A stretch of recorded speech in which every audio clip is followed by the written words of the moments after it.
السلام علیکم ورحمۃ اللہ۔ آج ہم سورۃ القاریہ پڑھیں گے تجوید اور قرات کے ساتھ۔ الحمدللہ، آپ ہمارے ساتھ رہیں۔ بسم اللہ الرحمن الرحیم۔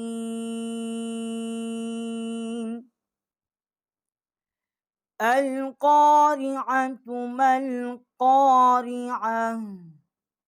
اب یہاں پر جو حمزہ ہے اس کو لام کے ساتھ ہم ملائیں گے۔ القارعۃ ما القارعہ، اور میم جو ہے یہ لام جو ہے اس کے اوپر جزم ہے، اس کے ساتھ ملا کر پڑھیں گے۔ اور میم کے آگے جو الف ہے اور اس کے آگے جو الف ہے، یہ دو جو حمزہ ہیں یہ دو یہاں پر ساکت ہو جائیں گے۔ لکھنے میں تو ہے لیکن پڑھنے میں جو ہے یہ ان کو مقصد ہے، ہم ان کو نہیں پڑھیں گے۔ ان کا جو قاعدہ ہے اس حوالے سے ہم نہیں پڑھیں گے، کیونکہ اگر اس کو ہم پڑھیں گے ما القاریہ، ایسا ہم نہیں پڑھ سکتے، ٹھیک ہے؟ تو اس حوالے سے ما القاریہ، القاریعۃ ما القاریعہ، وما ادراک ما القاریعہ۔ جو یہ واو ہے اس کے اوپر زبر ہے، میم جو ہے اس کے اوپر زبر ہے، اس کے آگے الف ہے، اس کے اوپر چھوٹی مد ہے۔ اس کو ہم تین جو الف ہیں، تین الف جتنا ہم اس کو مقصد کھینچیں گے، تین الف جتنا وہ ہو جائے گی، اور یہ ایک حمزہ ہو جائے گی، یہ چار الف ہو جائیں گے۔ اور اس کو اندازہ کرنے کا یہ طریقہ ہے کہ چار انگلیاں جو ہیں وہ بند کر لیں، جب اس کو پڑھنا شروع کریں ایک ایک انگل جو ہے اس کو کھولتے رہیں، جب چار انگل کھل جائیں تو یہ اس کا مخرج جو ہے وہ ادا ہو جائے گا، اور اس کی جو ہم نے ہائٹ دینی ہے، اس کو کھینچنا ہے، وہ ادا ہو جائے گا۔ وما ادراک ما القاریعہ، یوم یکون الناس کالفراش المبثوث۔ اب یہاں پر ہم یوم، یا کے اوپر زبر ہے، واو جو ہے اس کے اوپر جزم ہے، آگے میم ہے یوم، یا کے اوپر زبر ہے، کاف کے اوپر پیش ہے، واو جو ہے جزم ہے، یہ آگے نون جو ہے یہ نون کے ساتھ تشدید ہوگی، الناس کی جو نون ہے اس کے ساتھ مشدد کریں گے، اس کو مشدد بھی کریں گے اور اس کے اوپر غنہ بھی کریں گے۔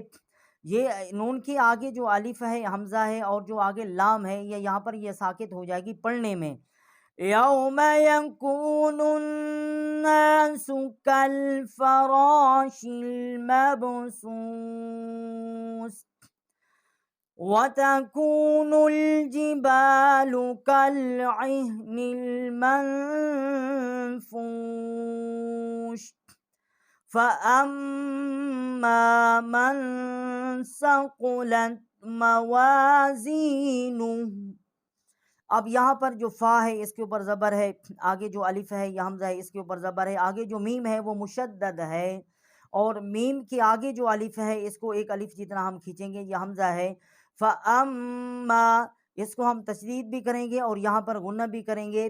آگے جو میم ہے اس کے اوپر زبر ہے، نون جو ہے اس کے اوپر جزم ہے، آگے سا ہے، سا کے اوپر زبر ہے، جو مین ہے من ہے اس میں بھی ہم غنہ کریں گے، فَأَمَّا جو ہے اس میں بھی غنہ کریں گے۔ یہ کیسے ہم کریں گے؟ فَأَمَّا مَن ثَقُلَتْ مَوَازِينُهُ فَهُوَ فِي عِيشَةٍ رَاضِيَةٍ، وَأَمَّا مَنْ خَفَّتْ مَوَازِينُهُ فَأُمُّهُ هَاوِيَةٌ۔ اور یہاں پر جو واو ہے اس کے اوپر زبر ہے، الف جو ہے یہ حمزہ ہے، اس کے آگے میم جو ہے یہ مشدد ہے، اور حمزہ جو ہے ہم اس کو میم کے ساتھ تشدید کر کے پڑھیں گے اور اس کے اوپر غنہ بھی کریں گے۔ آگے جو میم ہے اس کے اوپر زبر ہے، نون کے اوپر جزم ہے، یہاں پر جو ہے ہم اس کو غنہ نہیں کریں گے، کیونکہ آگے جو حروف ہے وہ حروف حلقی ہے، اور اس کے آگے جو فا ہے، خا، اس کے آگے خا کے آگے جو فا ہے یہ بھی مشدد ہے، ہم خا کو فا کے ساتھ تشدید کر کے پڑھیں گے، اور اس کو ہم کیسے پڑھیں گے؟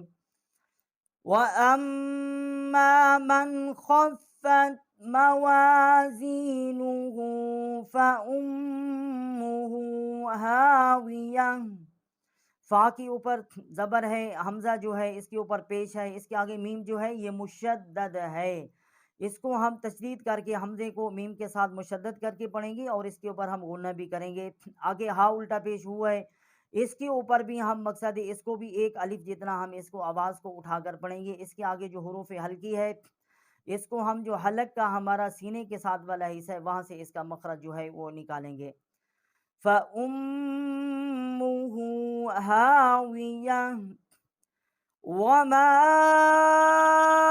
أَدْرَاكَ مَا هِيَهْ نَارٌ حَامِيَةٌ۔ یہ واو جو ہے اس کے اوپر زبر ہے، میم جو ہے اس کے اوپر زبر ہے، آگے جو الف ہے یہ حمزہ ہے، اس کے اوپر مد ہے، یہ مد جو ہے چھوٹی ہے، اس کو ہم 3 الف جتنا اس کو آواز کو اٹھا کر پڑھیں گے۔ ایک الف یہ ہو جائے گی، 3 الف ہو جائیں گی، یہ 4 الف جتنا ہم یہاں پر آواز جو ہے وہ اٹھا کر پڑھیں گے۔ اور آگے جو ہے نارن حامیہ، اگر یہ آگے حروف حلقی نہ ہوتا تو ہم یہاں غنہ کرتے، آگے حروف حلقی ہے تو ہم اس کو روانی کے ساتھ پڑھیں گے۔ کیسے پڑھیں گے؟ وَمَا أَدْرَاكَ مَا هِيَهْ نَارٌ حَامِيَةٌ۔